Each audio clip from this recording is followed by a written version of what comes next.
Alright mga kalapatids, nandito na nga tayo sa venue ng blood sampling at unang-unang ginawa registration. Syempre kinuha yung ring number ng ating alaga.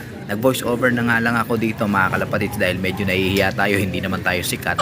At isa pa baka makaabala tayo at makastorbo doon sa concentration ng mga nurses and doctors na nagsasagawa ng blood sampling dito. Sanitize muna doon sa paligid ng tuturukan para iwas infection. Nako, eto na, isa sa mga kinatatakutan ko bago pa ako umaray dito mga kalapatids. Disclaimer muna tayo.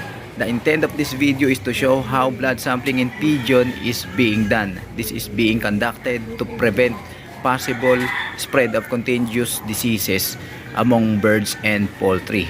No animals were harmed during the filming of this video. Ayan mga kalapatids, English pa, no? Pagpasensyahan nyo na, in English ko na para mabilis tayo maintindihan ni YouTube dahil baka sabihin niya salbahe tayo sa mga hayop at mga alaga. At ayan,